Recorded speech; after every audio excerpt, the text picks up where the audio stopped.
geopolitics reshapes the mineral supply chain and capital markets.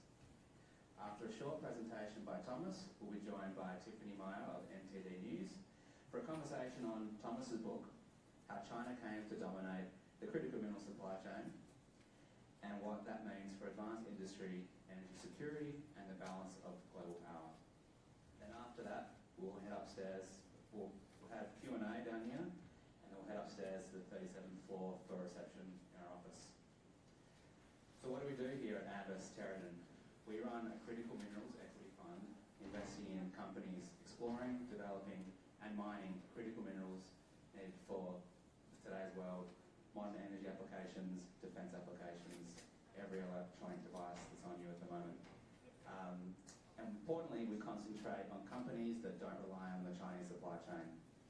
And if you'd like to hear more about our fund, come grab us after the presentation upstairs and I can fill you in some more. But before I introduce Thomas, sorry, slide up.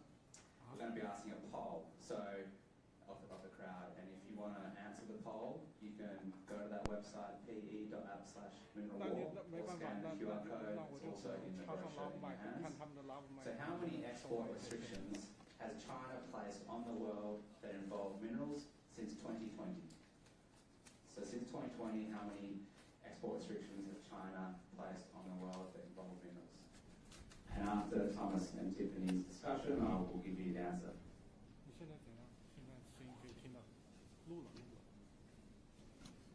Let me fill you in about Thomas. So I actually met Thomas in the middle of nowhere in Western Australia on a lithium mine site tour about 8 years ago. And I was like, you're that guy in the middle of Ravensthorpe in Western Australia. You're that guy who doesn't answer my phone or my emails when I'm trying to pitch you mining ideas. Anyway, since then we've stayed in touch, and he joined us in 2022 as portfolio manager of the Amvest Capital Critical Minerals Fund, and we formed it together with Dave and the others at Amvest, and it launched in 2023. And he began his mining career in one of the world's largest gold companies, and he's an investment expert with over 25 years of experience at mining funds. He's genuinely fluent in 7 languages, genuinely, and now he's the author of a book published. Pretty impressive. And so now I'm going to pass it over to Thomas.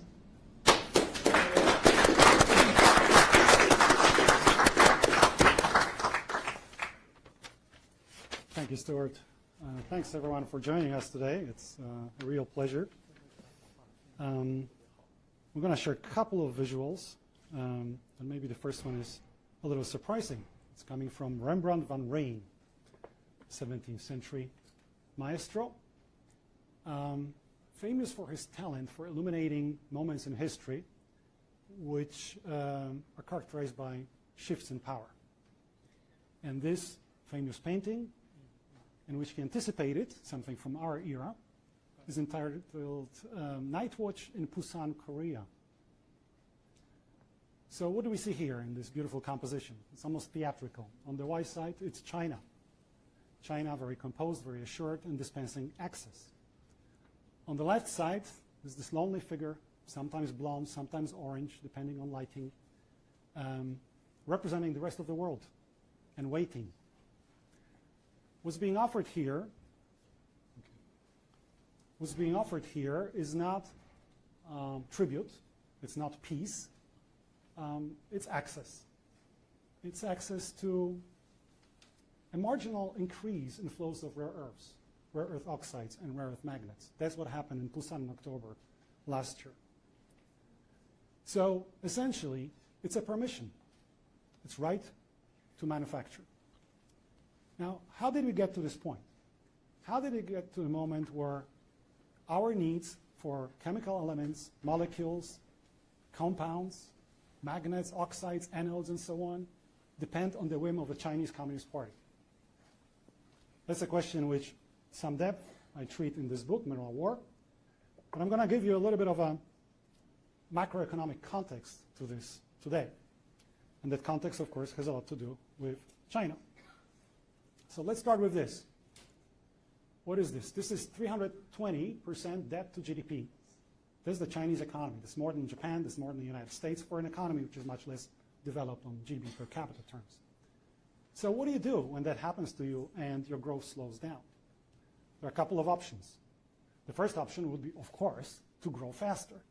But is this really on offer with all this simple urbanization already over? On a good day, China grows at 4%, probably less. And with 47% savings to GDP, that's not a particularly attractive investment capital output ratio. You have to put 12 renminbi to earn 1. It's not growth, it's maintenance. So what are the other options? What can you do to unwind that? Well, there's the Japanese option. The Japanese option will be to try to move the resources from production to consumption. Japan lost 2 decades trying to do this. And of course, the social cohesion in Japan is somewhat unique. I doubt very much that the Chinese Communist Party would risk 2 decades of stagnation in the name of national rejuvenation.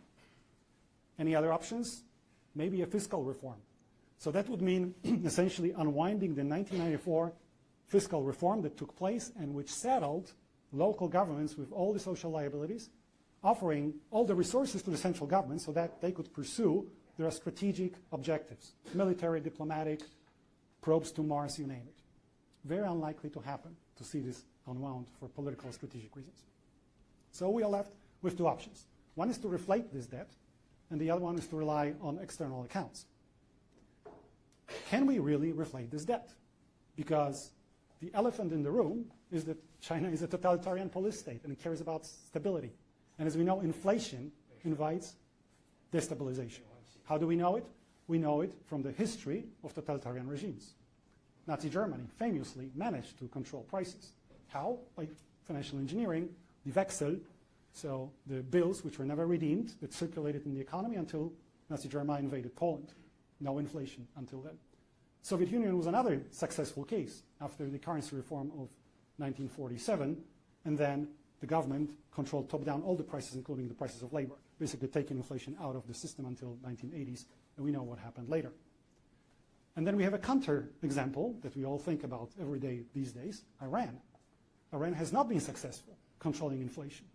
When I went there a couple of years ago, I remember exchanging dollars into reals. I got a brick like this. My bag was too small to carry that. 99% loss in the value of the currency since Shah's departure. And therefore, since 1999, there have been 7 episodes of social unrest in Iran, including this tragic one 2.5 months ago. And so China went through something similar in late 80s. 1988, 89, inflation in China was about 20%. And we know how it ended at Tiananmen Square in June of 89. Since then, the Chinese Communist Party has always erred on the side of monetary caution. If you look at their monetary policy in detail since then, you'll find out that it's been always either prudent or tight, with one exception, great financial crisis. For about 18 months, there was a loose monetary policy, but it's 18 months out of 33 years since 93 that we have good data. And so what happens if there is no inflation? Of course, there's disinflation and sometimes deflation. And in disinflation, 2 things happen. First, it's much more expensive to service this debt.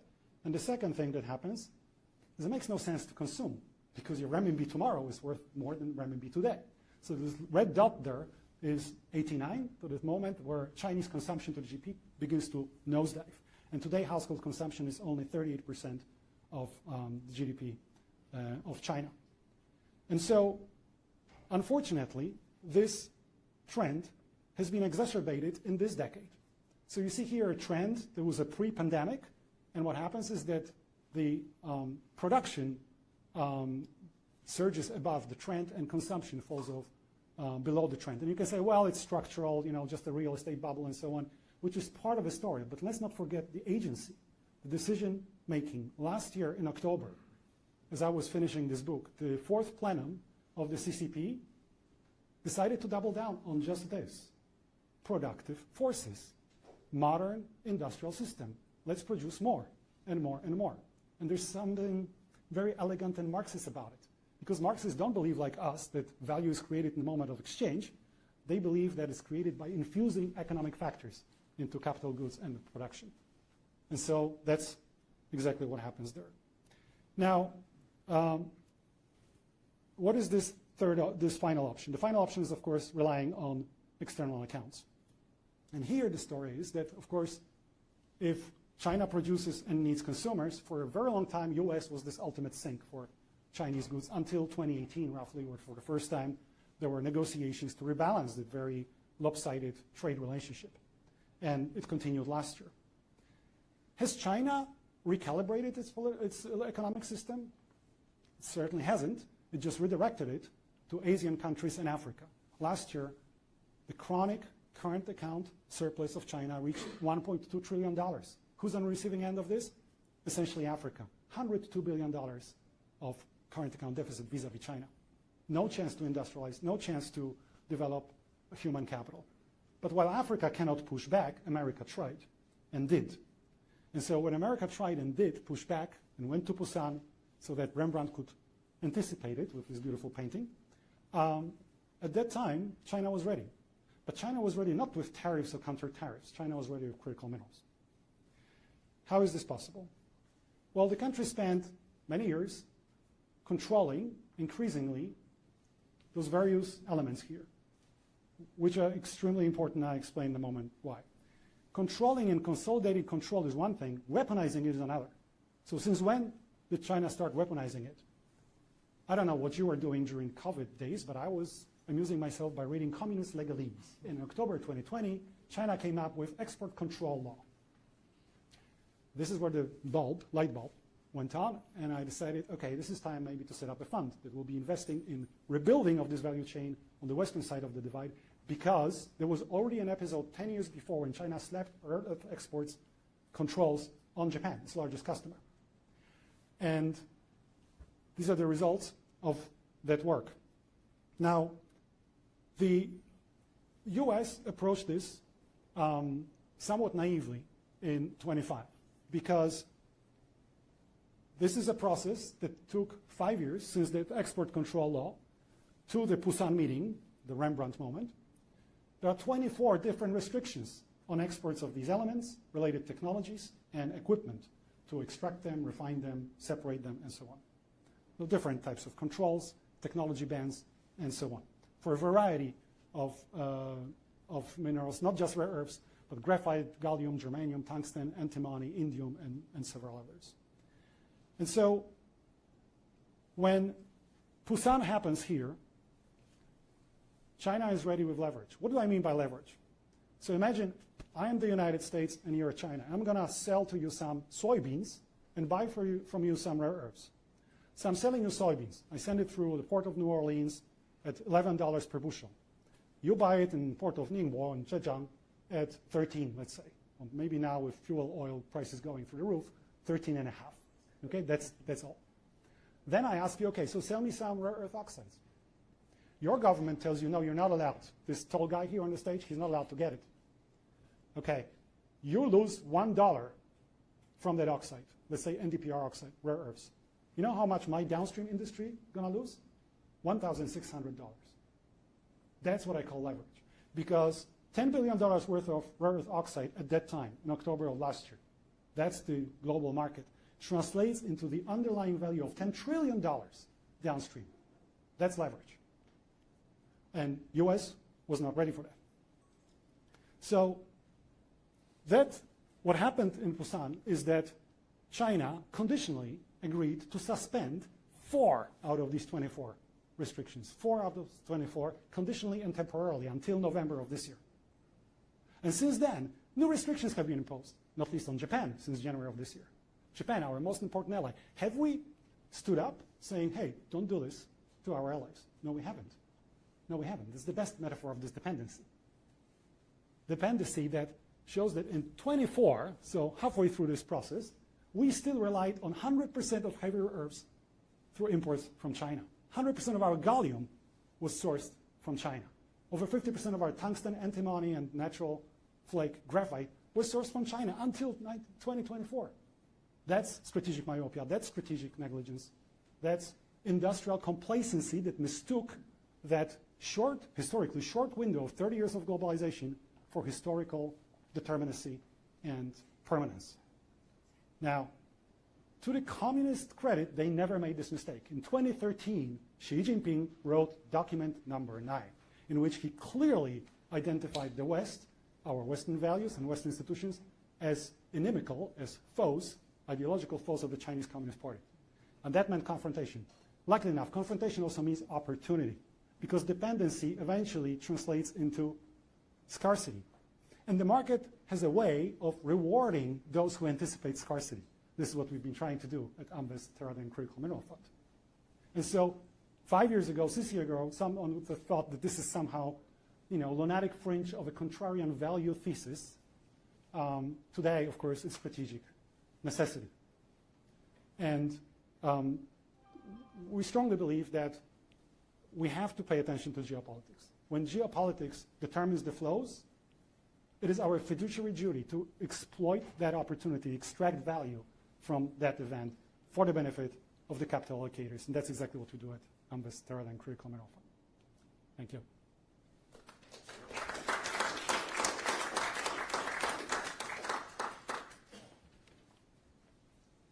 Thanks for that, Thomas. So yeah, we did have a poll about how many export controls China's placed in 2020 minerals. The answer is 24, and I believe 25% guess 50 to 100, and then 75% guess 151 to 200. So a lot of you guys way overs, but it's still a lot of, and that truth in October, only 4 of the 24 were put on hold. So I want to introduce you to Tiffany Meier of NTD News. She's an anchor, China News investigative reporter, and producer for NTD News based at the Network's global headquarters in New York City. Tiffany anchors NTD's flagship shows NTD Evening News and China in Focus.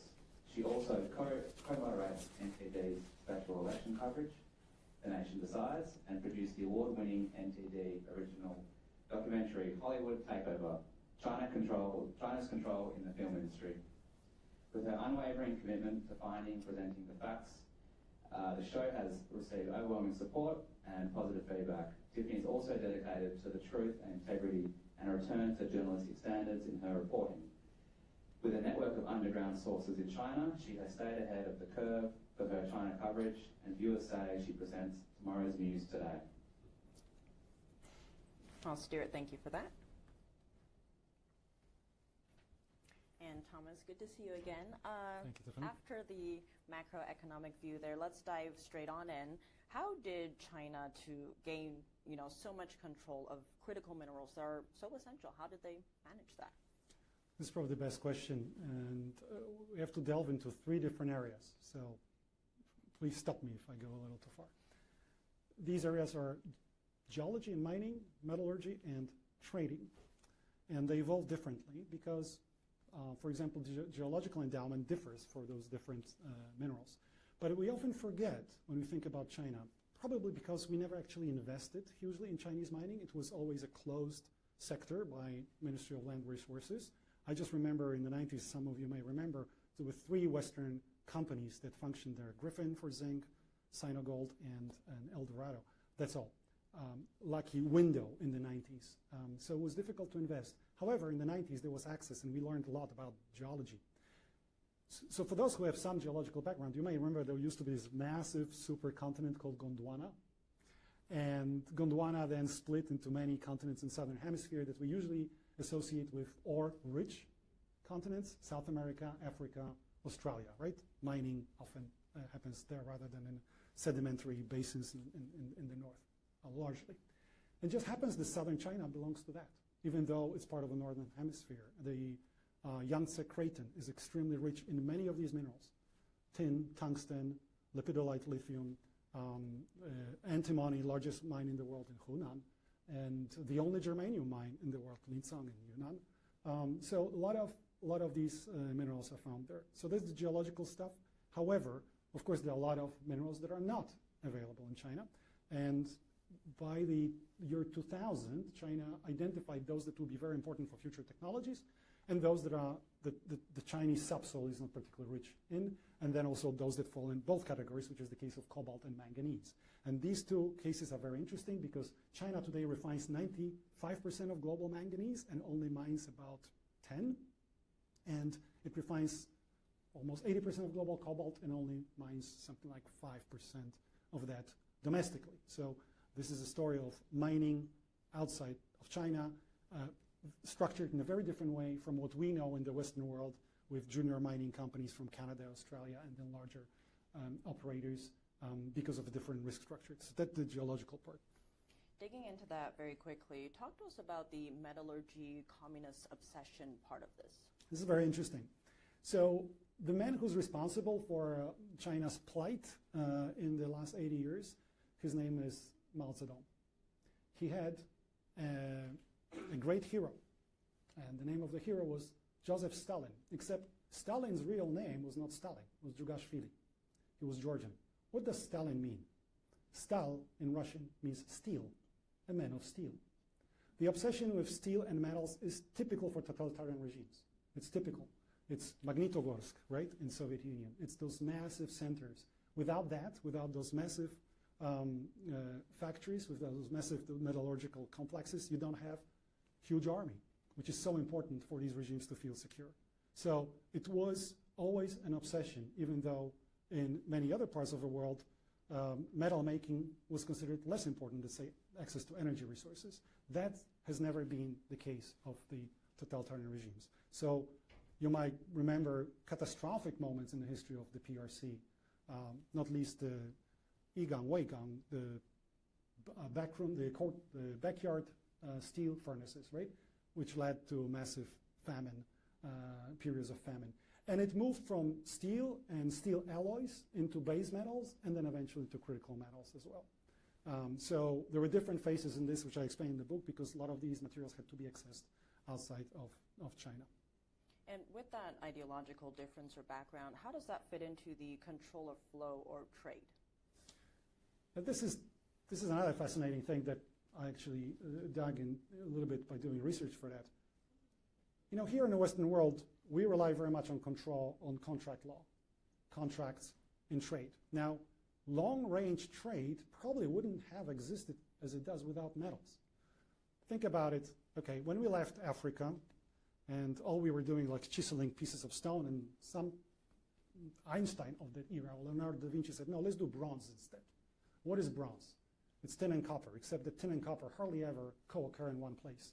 With two exceptions, one is was today Pakistan, Indus Valley, and Fertile Crescent, which were the reasons why these were the first two urban centers in the world. For everybody else, let's say Roman Empire, you had to send these metals from far away to make bronze. Roman Empire was Cyprus, so Kypros, which means copper, and Cornwall in Britannia to make tin. Copper maybe from Iberia. Anyway, it's a long-range connection. When you deal over a long distance, how do you trust that person? Romans had Roman law. Romans codified law, which was valid over those long tracts of trade. And then in the Middle Ages, as Magdeburg rights developed in Northern Europe, as markets developed and cities developed around markets, there was a development of contract law, which was kind of a marriage of Roman law formalism and the consensual nature of canon law, the Christian canon law. Nothing like this ever happened in China. Metal trading in China was always an imperial privilege. If you look at the network of medieval movements of how metal moved around Europe, it's like a crossword puzzle with multiple centers. Cities in China were never market centers. They were administrative centers. And the long-range trade, the only one that existed other than maybe coastal thing in southern China because of mountains and difficulty of getting inland, the Silk Road. The Silk Road was the only long-range, one line, and it was always controlled by the emperor. So in a way, the fact that today's China is controlling, the state is trying to control the flow through monopsonies, such as the iron ore monopsony. So that's a state-owned, unique company that purchases today iron ore from different sources. That's a longer tradition than the PRC itself. It's just a different concept of how you organize trade, which was a different history in the West and different history in China. On that note, talk to us about what are the characteristics of this sector in particular that lend themselves so well to strategic manipulation by the CCP? This is one of the most important questions because as investors, we usually pay attention to capital and return on capital. For a large metallurgical complex, you need a lot of economic factors, a lot of capital, land, and labor. One of the characteristics of the system introduced by CCP was to underprice these factors. So it's easy for labor, you can imagine. It's easy for negative externalities, such as pollution and so on. How do you do it for capital? Well, you offer capital to those happy state-owned enterprises below inflation and below your GDP rate, which means essentially you underprice capital, and that's why it's possible to build scale. Who cares about profits? You just build scale. Now, one thing about refining specifically is refining, as we know in mining, and the mining margin is large at the mining level, is large at the retail level, whatever it is, extruded product or diamonds for your fiancé, and it's very low in the middle. And so you need a lot of volume in refining. Once that volume started migrating to China, it was like a floodgate. You don't stop it, and you don't run an operating facility for small volumes in the middle of the value chain. It's not viable economically. On the flip side, then, who failed in the West? Politicians, regulators, capital markets, industry? Everybody. Everybody. Politicians' lack of vision. So they kind of believed in this market dogmatism. The market's going to solve all the problems, as if we hadn't learned in economics about negative and positive externalities of public goods and other things. Think healthcare, right? But not always ideal for market structures. So that's one thing. The regulatory overreach is another story to tell. And I have some friends working in the industry, and as we know from investing in junior companies, sometimes you have to wait years and years and years and years for permit, and then you have litigation that NEPA allows in this country, and then it lasts another couple of years. And of course, you're so far away from cash flow, the value, net present value of your cash flow collapses. So regulators as well. I would say capital as well. This is our addiction to scale. It's so easy to just go into this massive sink and hope this is 1.4 billion people who's going to buy something. That doesn't allow you to innovate. When I used to work in China in the 90s, the most popular car, at least in Shanghai, because in Beijing it was Xiali and I couldn't get in, it was too small. But in Shanghai it was a Volkswagen Santana.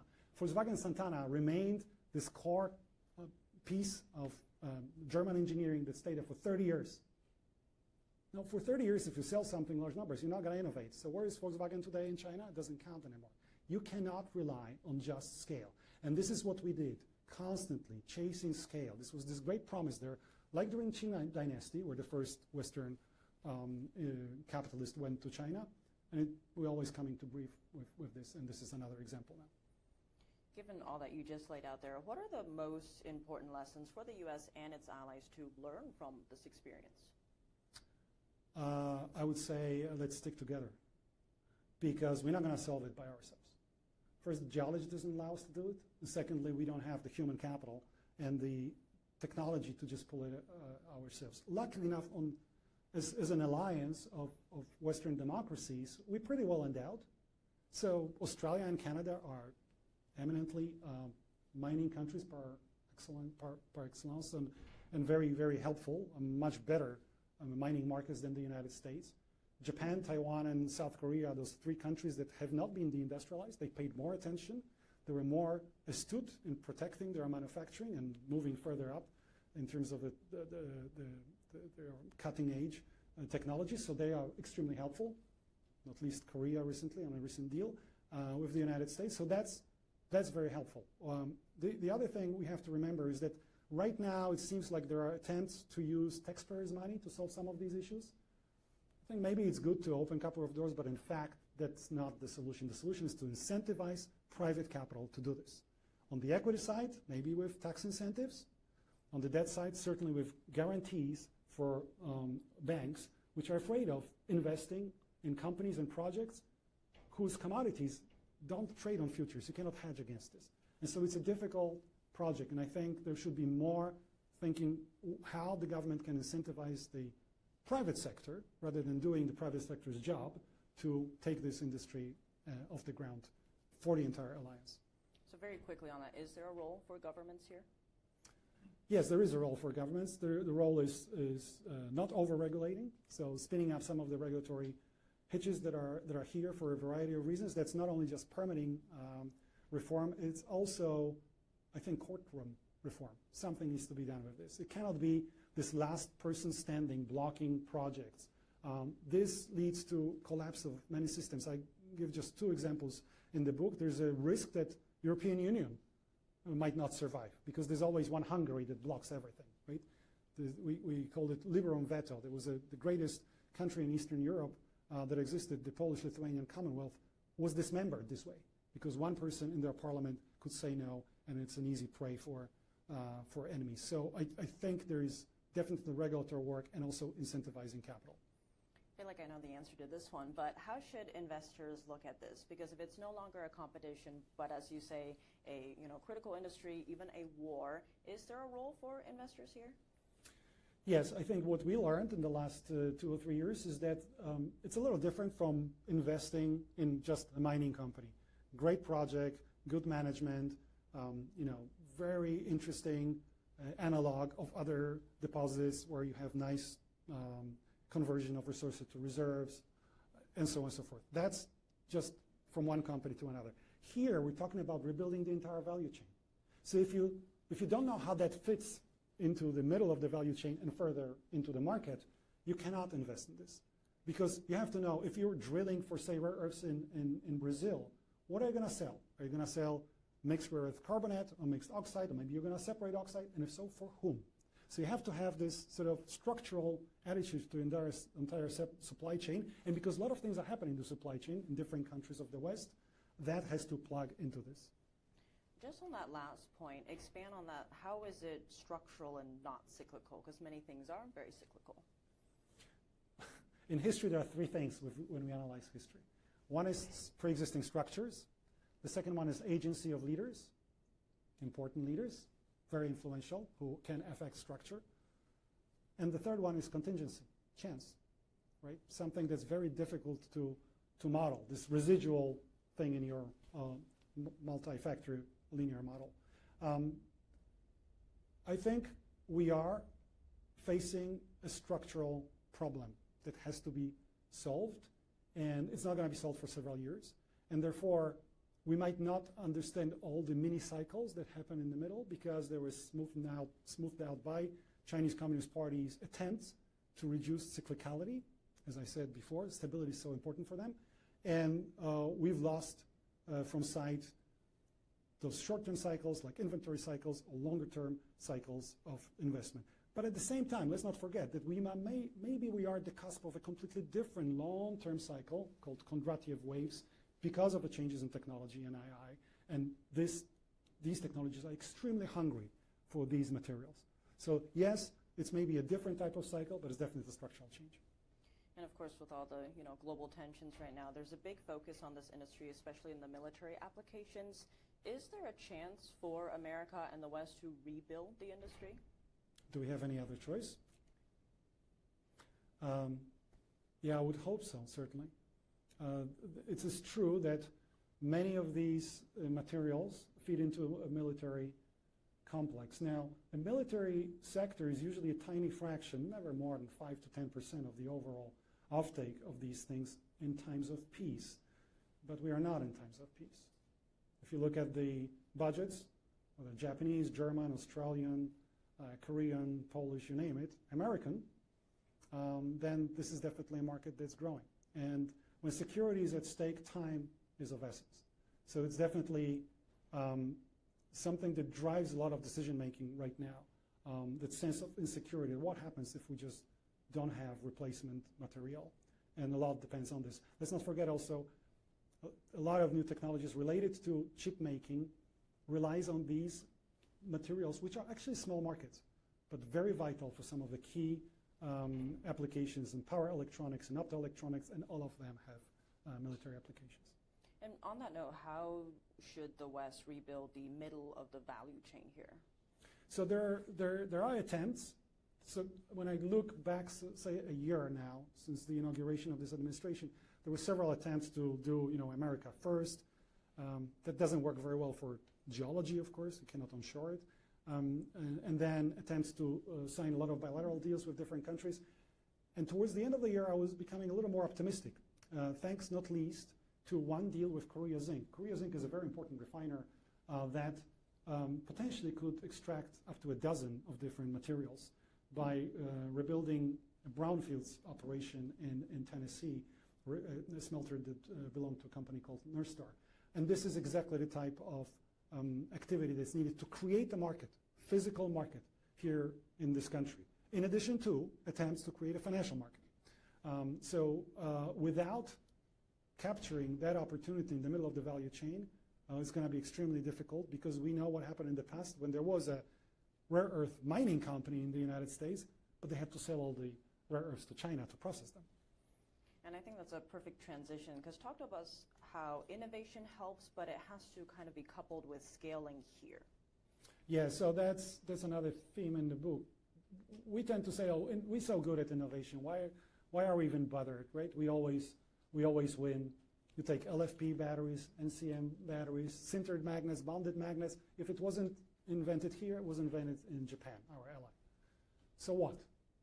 So what? All the scaling up, all the mass production, all the facilities were created far away from these shores. It was our capital market never had patience to deal with this, never had patience to deal with complexity of those linkages. And then, of course, you have a problem of negative externalities, NIMBYs, pollution, regulatory system, and of course, the capital went after cost arbitrage. That's what happened. So innovation, yes, absolutely, but in a way that can be harnessed onshore without exporting it again to China, because then we're back in the same settle. And what are the incentives for downstream producers to kind of start weaning themselves off of the China market? This is a good point, because a lot of talk about establishing reference prices or price floors for some of these materials. And then, of course, if you do it, in order not to lead to leakage of taxpayers' money, you have to protect it with tariffs. But the moment you protect this with tariffs, the costs for the downstream producers go up. And they're so addicted to Chinese material that they're very unwilling to comply. So you have to incentivize them. If you set up tariffs and you generate some revenue from that, some of that revenue should be directed towards subsidies, so that over time, those downstream producers, who are politically much more powerful here in this country than miners, cannot push back against these policies, because they do it every time and again. Think about steel tariffs during Trump 1. There were 40,000 applications for exemptions from steel tariffs downstream. Or think about Tesla and Biden over graphite, right? Tesla pushed back. No tariffs on graphite, please, and therefore no tariffs. And so to deal with that political power of downstream industry, you have to incentivize them. And by the way, they cannot just unplug completely the Chinese material. It's a process going to take some time. Hence, there's a need to incentivize them, also maybe reputationally, but also fiscally, to slowly move away. And some of the moves we've seen lately, of course, you had Japan's Prime Minister Takaichi at the White House. There's some talks of more bilateral deals there, especially in the rare earth sector. Of course, Lynas Rare Earth is a name that's been come up, MP Materials in California. What are you seeing in terms of the moves here in the States? Yeah, so a lot of moves. It's a long conversation. I'll stick to Lynas, if anything, because I'm fortunate enough to go and see their operation next month in Malaysia. This is a company that has been salvaged by Japan on multiple occasions. Australian rare earth producer with a separation plant in Malaysia, which is of critical importance to us, because it just started in the third quarter of last year, third calendar quarter, to separate dysprosium.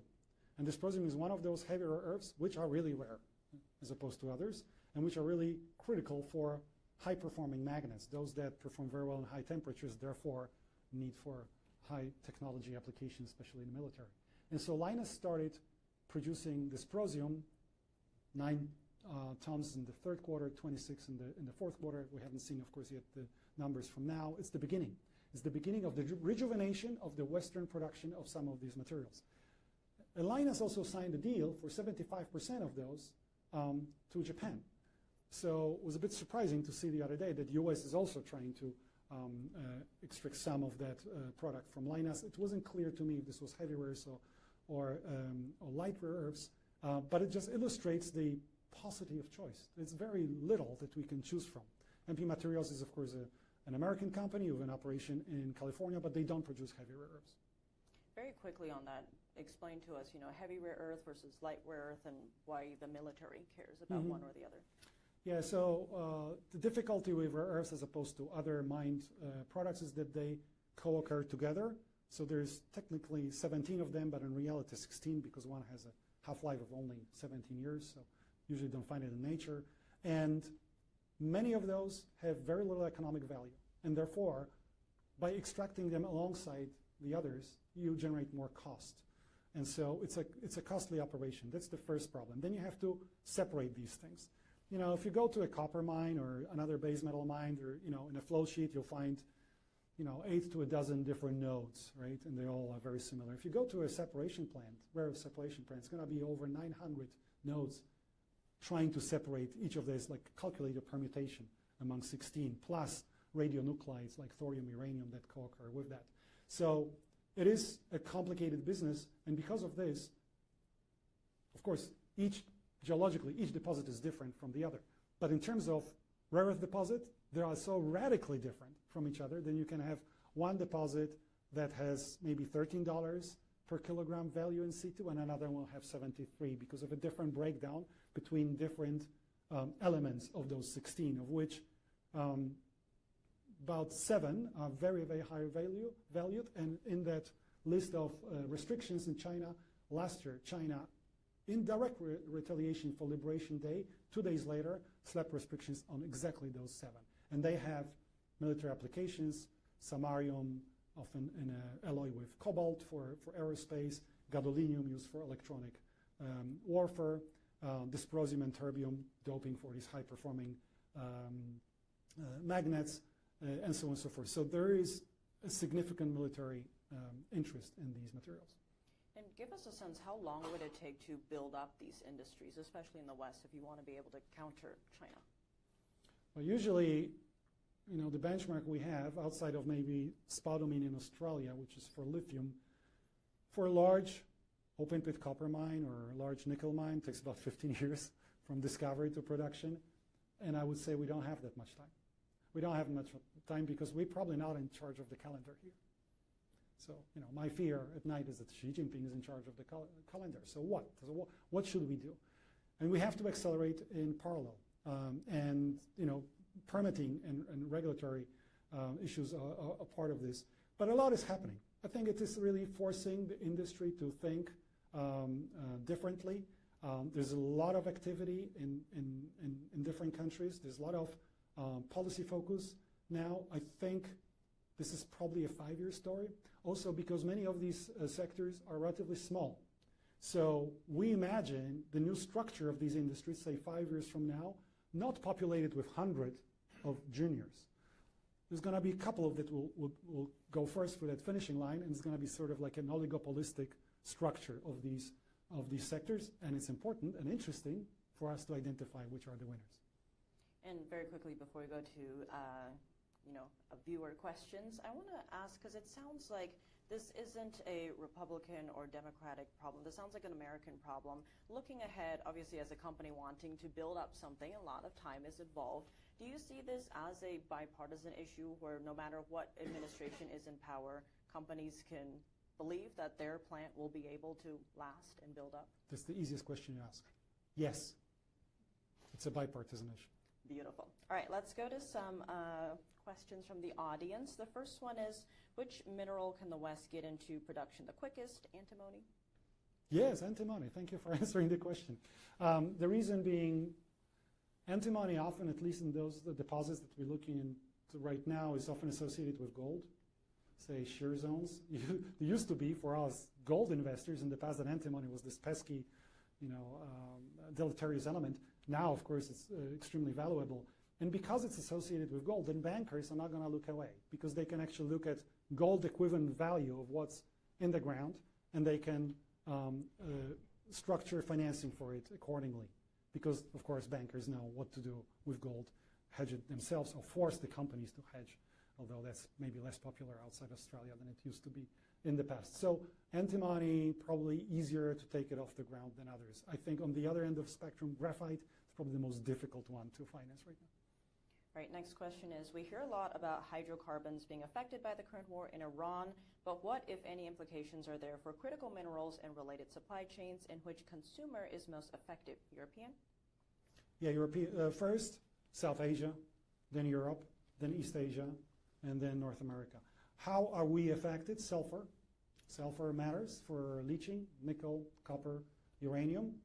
So not necessarily these. But one of the elements which are important on our list is synthetic sapphire, which is high purity alumina. And as you may know, the Persian Gulf is an important hub for production, both aluminum smelting and alumina refining. And therefore, those HPA producers, so producers of high purity alumina that use aluminum metal or alumina as a feedstock, they're going to suffer because the prices of aluminum and alumina are going through the roof. And so that means that if you invest in HPA companies, they probably have to find one that uses a different type of feedstock like kaolin, which is a aluminous clay. Okay, next question is, can AI decrease the timeline from discovery to production? I would very much hope so. This is the world that changes on a daily basis, as we probably all know. Mining industry has never had yet this sort of fracking moment that really accelerated the pathway to production in oil and gas, reducing the duration of the investments and really making oil and gas markets so much more amenable to the needs of the U.S. capital market. It was more geared towards fast depletion, heavy capital intensity, and fast duration. Unfortunately, we are in a long duration industry, which private equity doesn't like here, nor venture capital for that matter, and therefore I would hope very much that it happens, but I cannot see the future. Well, next question is, if the other competitor, China, is constantly cheating, how can the U.S. and its allies win this game since China doesn't care about its people or the environment, while industry like rare earth and power plants are developing very slowly in Western countries? What advantage does the U.S. have in this game? What advantage we have in this game? I think we still have a market for innovation, which, I'm going to sound dogmatic here, I still believe is a better system than shutting people down in cellars and whip them into innovation. I think stealing is stealing. What you steal already exists somewhere. And when you hear about DeepSeek stealing Blackwell NVIDIA chips, smuggling them into southern Mongolia, then clustering those in order to do what? To distill Anthropic code. I don't think that's a source of innovation. So on this side, we're fine. I think what we have to fine-tune is how our capital market can actually respond to incentives properly and be more open to this sector. And in this country, mining has been such a periphery. It's 1% of S&P 500. It's completely invisible, and therefore it's unhelpful if the main strategic problem here is for the United States, giving our strategic interests around the world, and mining is so peripheral, then we have to do something about it. Maybe it's time to learn from others. Canada, UK, Australia, by the way, Defense Production Act countries of Title III, so their materials count as our domestic source according to US legislation. All right, next question is, every global war has a good guy and a bad guy depending on your point of view or who wrote the history book. Are we in danger of vilifying China simply because we, the West, were asleep at the wheel, and are we just too little, too late? Excellent question. I love this question. So it's always easy to read Carl Schmitt, who was the ultimate philosopher of conflict in the 20th century. And there was a very interesting French philosopher, Julien Freund, who once said that even if we want to define who our enemy is, we're not in the driving seat. Because if she or he defines that I'm an enemy, I am an enemy. I have nothing to say about it. So it's kind of like a Lacanian mirror. We don't decide that we are in conflict. If someone else decides that they're in conflict with you, then there is a conflict, like it or not. And so that's the unfortunate situation right now. I would love to live in a globalized, peaceful world without proxy wars in Eastern Europe and Middle East or wherever. I would love this world to be back. It's not. And next question is, how do you think attendees here should incentivize capital outside of this room to support investment and development in Western mineral themes? Lobbying, discussing, raising this issue. We should have IR codes that help us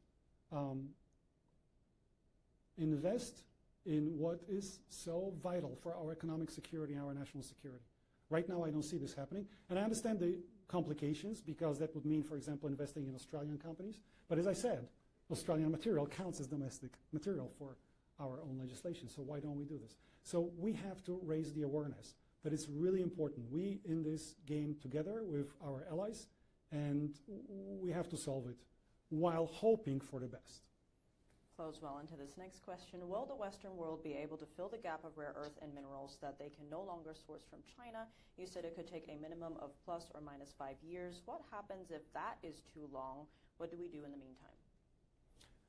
I wonder what it means that it's too long. Let's hope not some kind of a cataclysm. I think things always take longer than we think. But just on rare earths, you know, there are. Am I looking just at numbers of, say, sintered magnets, about which all of this the story is, right? So 47% of electricity goes through some electric motors. Therefore, it needs those permanent magnets, which require rare earths at the current technologies, which are old, from 1982. So to solve that, let's say the United States uses about 50,000 tons of magnets, of which about 4,000 are those high-end dysprosium-doped materials. For that, you need maybe 400 tons of dysprosium. Well, Linus promises to produce in Malaysia 1,500 tons.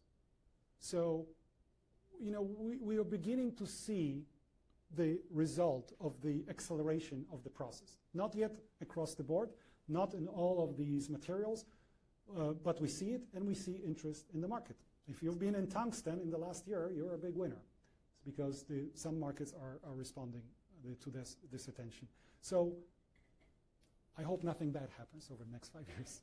Well, the next question is, paint for us a picture. What do our worst fears look like if we lose the mineral war? That's the last sentence in my book. If we lose the mineral war, we probably will lose many others that will follow. Well, next question. Despite their dominance, Chinese producer margins in many metals are arguably thin due to competition. Is that true? So the Chinese private market functions on a very different type of competition. This is not competition for profit, this is competition for market share. And so from the economics perspective, it's called Bertrand-style competition. Everything is about the price. And so when prices fall, you don't care about the money you lose. You're trying to be the last person standing and make sure that everybody disappears. And so that leads to those very deep deflationary troughs in the market. Does it make them good competitors? Yes, if you think about scale and market share, not if you think about profitability of these things. And some of these companies are really good about hiding their dubious profitability. Best example, I think, in town, BYD, a very well-known EV producer, which pushes all its debt off the balance sheet into accounts payable that are not visible, basically destroying the entire ecosystem. And if you know, in automotive industry, it's so important that you actually nurture your ecosystem, like, say, Toyota has done in Nagoya and Aichiken in Japan for the last 60 or 70 years. So this is a finite game for a lot of those companies, and that's why, you know, the average life of a Chinese private company is 3 years. Interestingly enough, also in mining. So it's possible to go to Myanmar, rape some hill, and get out within 3 years. Where are we after 3 years of exploration and development in the West? Well, next question. What is the current administration doing right now on this issue? What should it do differently or faster? I think I already partly responded to this. I think the good side is there is a lot of momentum there. The bad side is sometimes the direction of the momentum is a bit strange. We are in a bit quirky ideological stand-up with Canada for whatever reason. I don't understand it from critical mineral perspective, so if anybody does, please explain to me when you go upstairs. There are a number of international or multinational initiatives. The G7 has an initiative, and then we launched, Forge a couple of weeks ago, which is basically a replacement of the Mineral Security Partnership that was launched under Biden administration. Interesting, but how does it fit with the G7 initiative, which was launched by Japan in 2023, if my memory is correct? All I know is that the different negotiations with U.S. on a bilateral basis, so European Union is negotiating critical mineral agreement with U.S. on its own, Japan on its own, and then it turns out that Japan and European Union discuss among themselves how to negotiate with the United States. I'm not sure these games are really necessary and particularly helpful. All right, next question. Is the Section 45 times Advanced Manufacturing Production Credit enough to incentivize innovation? And if not, what do you think should be a next step? Anything that incentivizes innovation is good, but it should not stop at innovation, lab level or pilot scale level. We have to make sure that we actually bring these things up. I'll give you an example from rare earths. Energy Fuels last year in summer, so a uranium rare earth company announced that they have a pilot for dysprosium, heavy rare earths, in the United States, in Utah, for 1 kilogram. 1 kilogram. This was August, September last year. Why aren't we all over that thing to accelerate this, speed up this process really quickly? It's just not enough to talk about lab or pilot plant stage of innovation. There's a lot more to be done here. Next question is, with Chinese producers producing so cheap with scale and efficiency, how do Western producers compete? How does the sector become investable? Tariffs, minimum pricing, etc. What would you do if you were in charge? Yeah, so China gave us an answer to it by restricting exports, by making exports unsafe. So, if China continued just to consolidate these markets but not weaponize them, then probably we wouldn't be talking about it today. Because, okay, it's so good to get this, cheap schlock, why not? But unfortunately, they decided that their prices are no longer applicable to us, which they are not, because the structure of their demand is completely different in an oversupplied market. It's a much more elastic demand curve. We are, unfortunately, in a very inelastic demand curve environment here, so we shouldn't be importing Chinese prices. And so, back to your question, it's back to, are we developing a different price model here? And what do we do to incentivize the users to use that material? Because we're not going to win the competition against China on price. Right, and my last question would be, right now all the headlines seem to, besides the Iran war, are talking about critical minerals, China's dominance. Seems like your book came out in a very timely manner. Why did you write this book? Why now?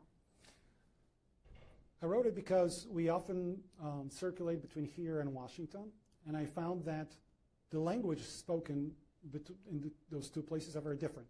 So it's still Shakespearean English, but it's a different language on Wall Street, it's a different language on Pennsylvania Avenue or thereabouts. And so I wanted to build a bridge between market and geopolitics, and to make the two languages understand each other a little better, to understand, what are the different challenges. And so this is a book for market participants, mining people, people interested in economics, but also for policymakers to understand how we got here, because we cannot solve this problem if we don't understand how we got here in the first place. And so that's so important.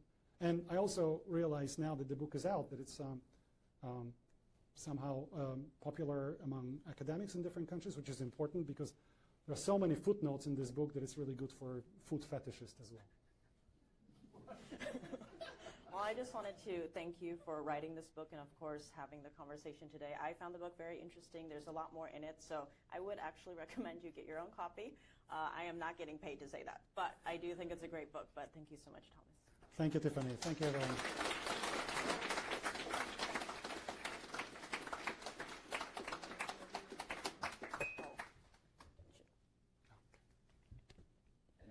Join us on the 37th floor with the elevator bank on that far side. We'll see you upstairs.